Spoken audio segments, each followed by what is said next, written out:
Welcome. Today we're reading the chapter SHEETA of the novel The Beasts of Tarzan. Now, sit tight and let's get into it.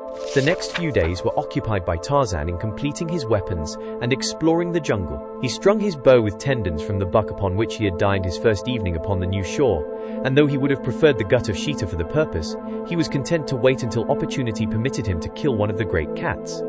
He also braided a long grass rope, such a rope as he had used so many years before to tantalize the ill-natured Tublat, and which later had developed into a wondrous effective weapon in the practiced hands of the little ape boy. A sheath and handle for his hunting knife he fashioned, and a quiver for arrows, and from the hide of Bara a belt and loincloth. Then he set out to learn something of the strange land in which he found himself. That it was not his old familiar west coast of the African continent, he knew from the fact that it faced east.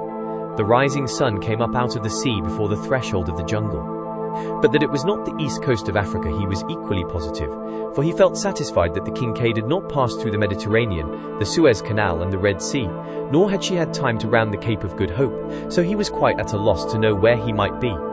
Sometimes he wondered if the ship had crossed the broad Atlantic to deposit him upon some wild South American shore, but the presence of Numa the lion decided him that such could not be the case.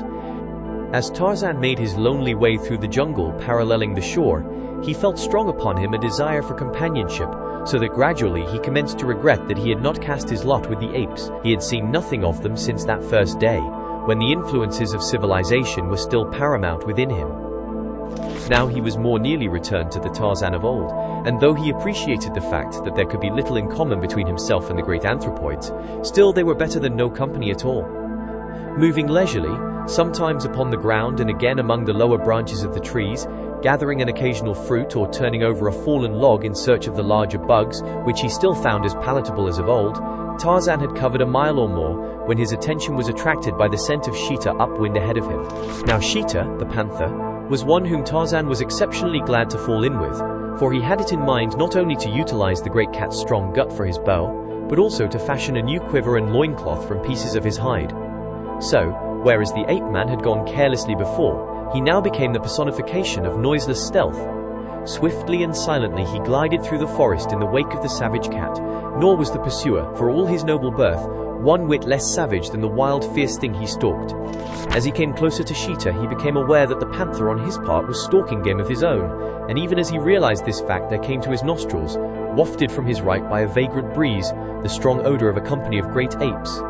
The panther had taken to a large tree as Tarzan came within sight of him, and beyond and below him, Tarzan saw the tribe of Akut, lolling in a little, natural clearing. Some of them were dozing against the boles of trees, while others roamed about turning over bits of bark from beneath which they transferred the luscious grubs and beetles to their mouths. Akut was the closest to SHEETA. The great cat lay crouched upon a thick limb, hidden from the ape's view by dense foliage, waiting patiently until the anthropoid should come within range of his spring. Tarzan cautiously gained a position in the same tree with the panther, and a little above him. In his left hand he grasped his slim stone blade. He would have preferred to use his noose, but the foliage surrounding the huge cat precluded the possibility of an accurate throw with the rope. Akut had now wandered quite close beneath the tree, wherein lay the waiting death. SHEETA slowly edged his hind paws along the branch still further beneath him, and then with a hideous shriek he launched himself toward the great ape. The barest fraction of a second before his spring, another beast of prey above him leaped, its weird and savage cry mingling with his. As the startled Akut looked up, he saw the panther almost above him, and already upon the panther's back the white ape that had bested him that day near the great water. The teeth of the ape-man were buried in the back of SHEETA's neck, and his right arm was round the fierce throat, while the left hand, grasping a slender piece of stone, rose and fell in mighty blows upon the panther's side behind the left shoulder. Akut had just time to leap to one side to avoid being pinioned beneath these battling monsters of the jungle. With a crash they came to earth at his feet. SHEETA was screaming, snarling and roaring horribly, but the white ape clung tenaciously and in silence to the thrashing body of his quarry. Steadily and remorselessly the stone knife was driven home through the glossy hide time, and again it drank deep, until with a final agonized lunge and shriek the great feline rolled over upon its side and, save for the spasmodic jerking of its muscles, lay quiet and still in death. Then the ape-man raised his head as he stood over the carcass of his kill, and once again through the jungle rang his wild and savage victory challenge. Akut and the apes of Akut stood looking in startled wonder at the dead body of SHEETA and the lithe, straight figure of the man who had slain him. Tarzan was the first to speak. He had saved Akut's life for a purpose, and, knowing the limitations of the ape intellect, he also knew that he must make this purpose plain to the anthropoid if it were to serve him in the way he hoped. "I am Tarzan of the apes," he said. "Mighty hunter, mighty fighter. By the great water I spared Akut's life when I might have taken it and become king of the tribe of Akut. Now I have saved Akut from death, beneath the rending fangs of SHEETA. When Akut, or the tribe of Akut, is in danger, let them call to Tarzan thus," and the ape-man raised the hideous cry with which the tribe of Kerchak had been wont to summon its absent members in times of peril. "And," he continued, "when they hear Tarzan call to them, let them remember what he has done for Akut, and come to him with great speed. Shall it be as Tarzan says?" "Huh," assented Akut, and from the members of his tribe there rose a unanimous "huh." Then, presently, they went to feeding again as though nothing had happened, and with them fed John Clayton, Lord Greystoke. He noticed, however, that Akut kept always close to him, and was often looking at him with a strange wonder in his little bloodshot eyes.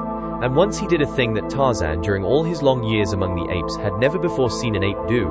He found a particularly tender morsel, and handed it to Tarzan.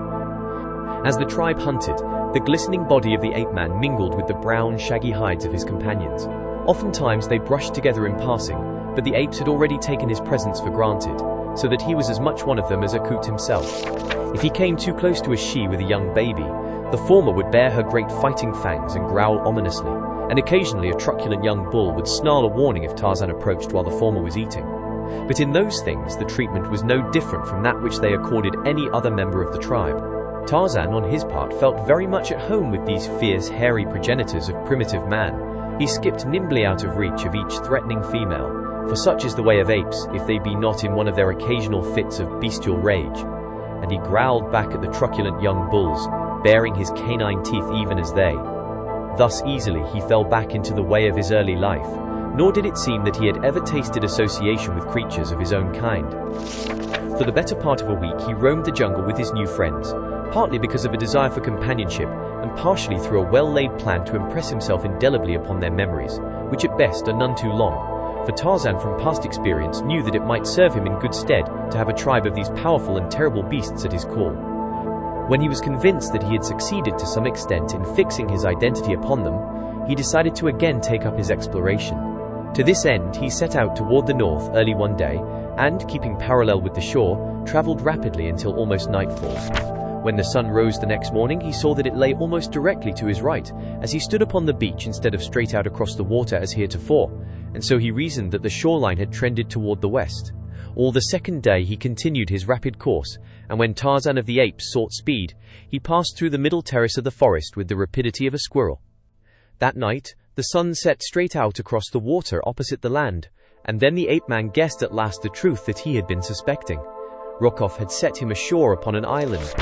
He might have known it. If there was any plan that would render his position more harrowing, he should have known that such would be the one adopted by the Russian, and what could be more terrible than to leave him to a lifetime of suspense upon an uninhabited island? Rokov doubtless had sailed directly to the mainland, where it would be a comparatively easy thing for him to find the means of delivering the infant Jack into the hands of the cruel and savage foster parents, who, as his note had threatened, would have the upbringing of the child. Tarzan shuddered as he thought of the cruel suffering the little one must endure in such a life, even though he might fall into the hands of individuals whose intentions toward him were of the kindest. The ape-man had had sufficient experience with the lower savages of Africa to know that even there may be found the cruder virtues of charity and humanity, but their lives were at best but a series of terrible privations, dangers and sufferings. Then there was the horrid after-fate that awaited the child as he grew to manhood. The horrible practices that would form a part of his life training would alone be sufficient to bar him forever from association with those of his own race and station in life.